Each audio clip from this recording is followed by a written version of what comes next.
everyone, I'm Carol, welcoming you to my channel, and I wish to take a few minutes right now and express my appreciation for my loyal subscribers and their feedback that I receive. That helps me to determine what kind of content that I will put on my channel. I also want to say thank you for those of you who may just have tuned in today. My channel centers around teaching tarot and the other occult sciences in the tarot, as well as the psychological tool that the tarot can provide and teach the user. So with saying that, today's video is really going to focus on one main issue, but issues many of us are experiencing. In fact, there seems to be an array of unsettling feelings and emotions surrounding the collective right now. And those of us and you on the path may already be working to heal those unresolved or shadow issues, which may be unavoidable at this time. It's like we cannot get away from it.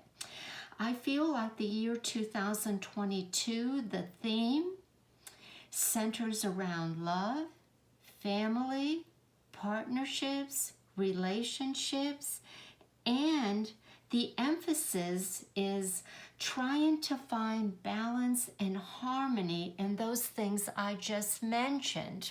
That's not always easy because it may be leaving a relationship, leaving a job, emotional detachment. So you can see that this year, 2022, is quite emotional, and I will hopefully explain that in a video that I do once a year on the new universal year and explain it a little bit deeper.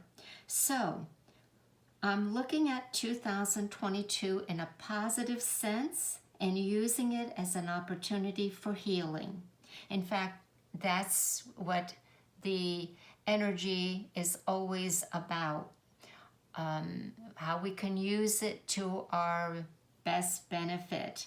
So the important part, though, when I talk about a great opportunity for healing, is whatever is being presented to you individually right now that you can identify with. This is what this particular tarot video is going to focus upon.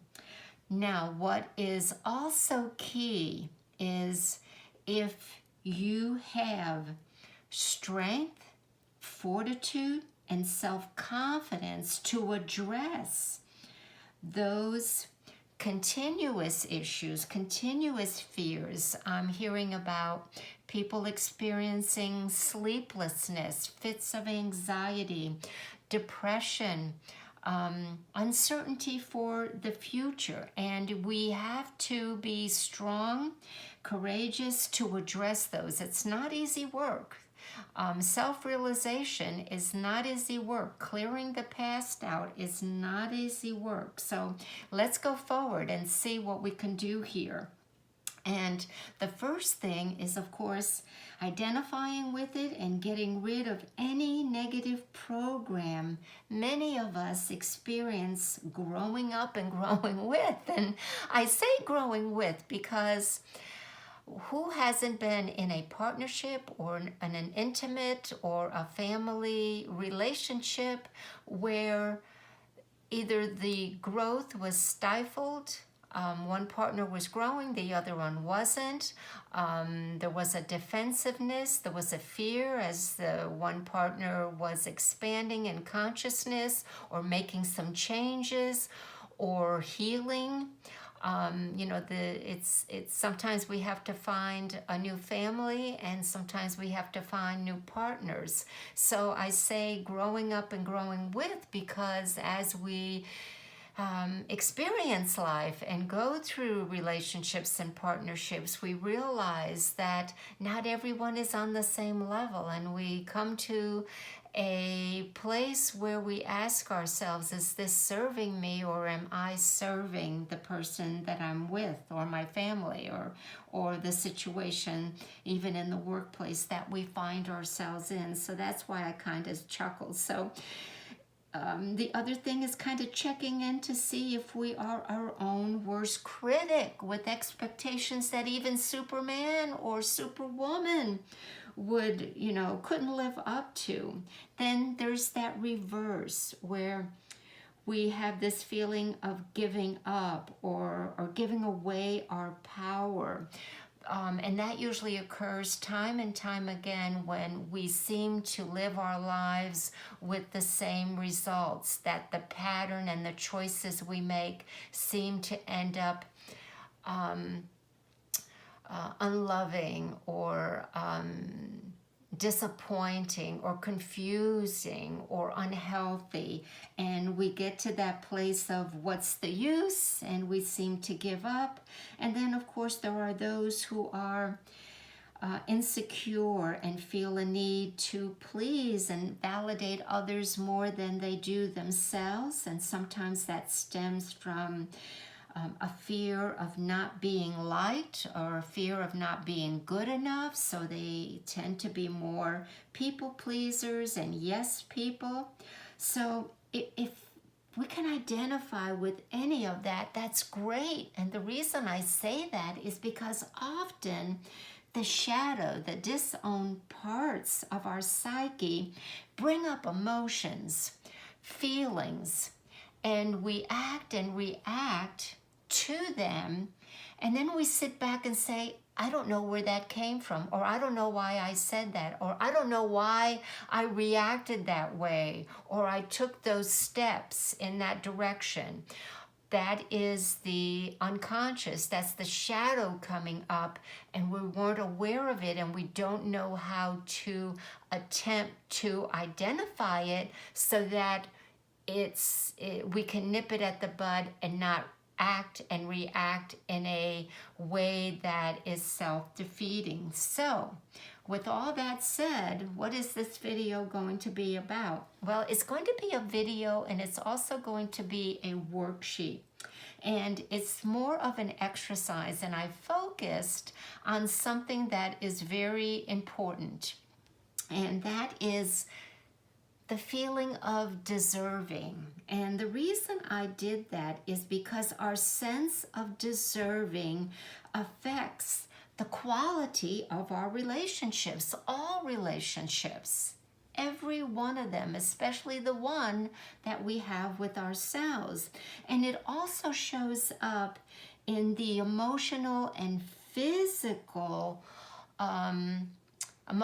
physically in our home and in our workplace. So I made a worksheet. We will go through it step by step. I do want to go ahead and put my disclaimer. I am not a therapist. I am not a psychologist. I don't need to get in. I've had many years of, my best teacher has been my dysfunctional family, and my best teacher have been the 40 years of having clients and reading books, trying to understand them, and helping myself and others. That's it in a nutshell. Okay, so this is the worksheet, and you can see that I've entitled, How Deserving Do I Feel? And as always in my worksheets, I like dating it and putting the deck that I use. We're going to pull 3 tarot cards to answer the first 3 questions. And then the last question is something that you can reflect upon. You may even maybe decide to meditate after you do the reading before you answer that 4th and last questions. But yeah, let's go ahead and do this together, and I am going to consult the cards and ask the wisdom of the tarot to please honor me and do what I call a mock reading so that my life isn't brought out here. I don't always ask for that, but I do in this particular instance and for these questions that I'm addressing. Now I'm going to stand up very quickly here to make sure this is on your screen and you can see it. It is. Excellent. Okay. And if you want a copy of this worksheet, you know that all you have to do is email me. I will put my email address in the description box and I will send you this worksheet. So let me go ahead and get centered. I'm going to request the cards to do a mock reading, to give you an example, to see how I open up and use the cards as a mirror to help interpret and answer these questions. So let's go ahead and take a few minutes here and get settled in.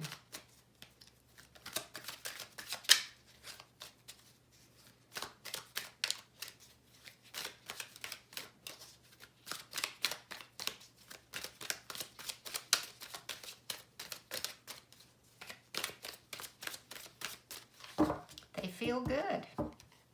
Now, if you're going to do this, you're going to cut the cards 3 times to the left or whatever your method is. It's body, mind, and spirit for me that I like to do. Okay, so what's the first question?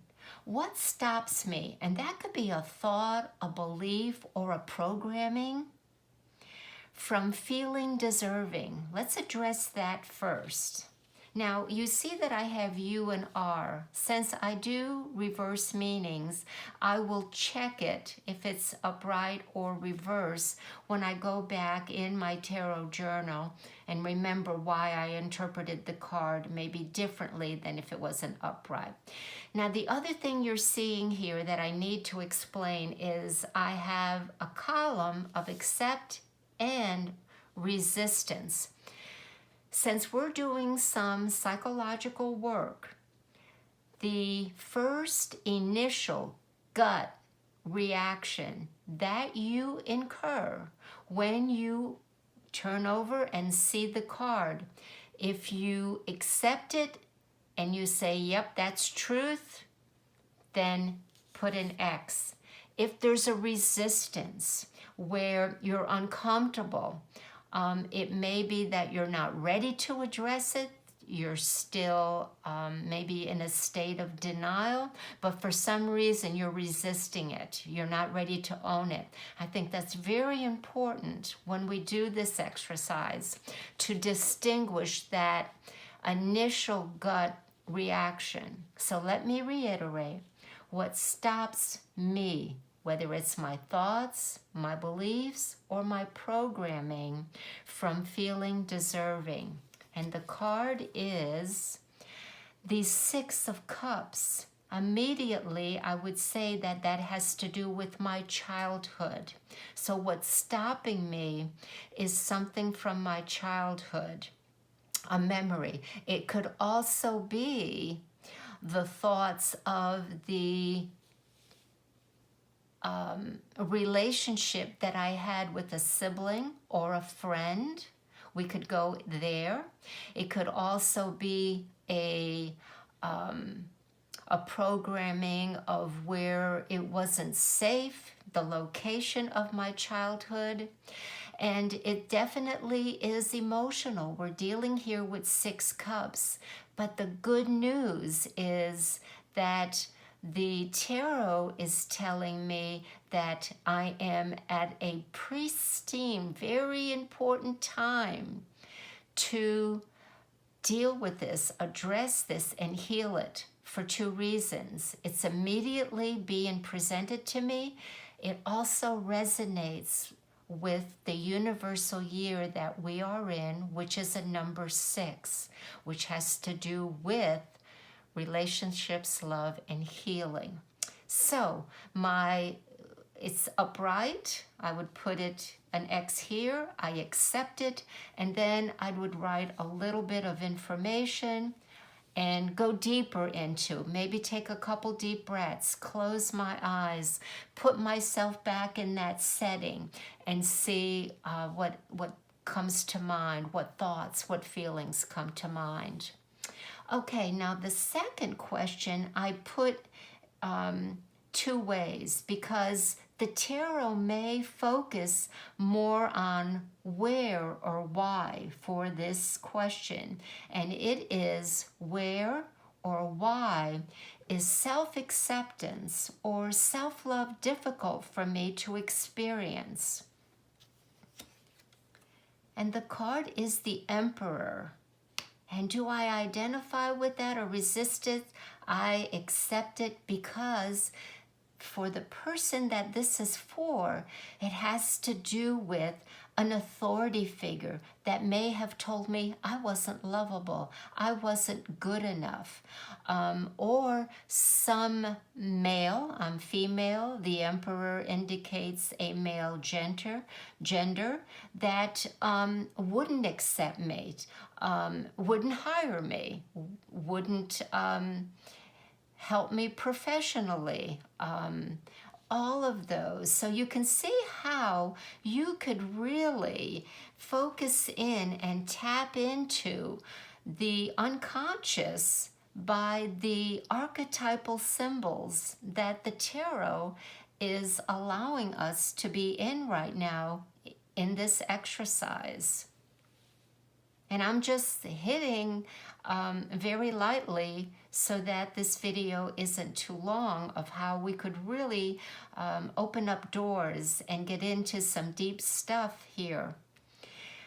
The third question on the worksheet is, how can I begin loving myself exactly as I am now? And that card is, oh, the Two of Cups. My initial reaction is to give my love more to myself as I do to others, to view myself as important as a significant other. That's my initial reaction. And how can I begin loving myself exactly as I am? With that Two of Cups, there really doesn't need to go any further. But I take that back, because if I'm going to go in the aspect of self-realization, then we know that we have to integrate both the male and female aspects of who we are, our psyche, our soul. Our soul is both male and female. So I'm going to look at that and say, I need to incorporate more of possibly the male energy in me. I'm female. And look at that and see how I may be lacking in the characteristics of male energy, which seems to be more aggressive and assertive than some females, myself included. So yeah, this is really very instrumental and important. And even though I asked the tarot for a mock reading, I am going to be logging this in and doing additional work. Now, I have an asterisk here because we're not going to be pulling out a card, but we're just going to answer that question, which is the fourth and last. When I discover that I have made an error or have been at fault, and like I said, you may want to take a couple deep breaths. You may want to bring up a situation that may have occurred where this issue was current or in the recent past. That's totally up to you. So I'm going to leave it at that. I welcome your questions. I welcome your comments. And I will put my email address if you would like to have a copy of this worksheet. Wishing everyone peace, love, and till next time, folks, take care. Bye for now.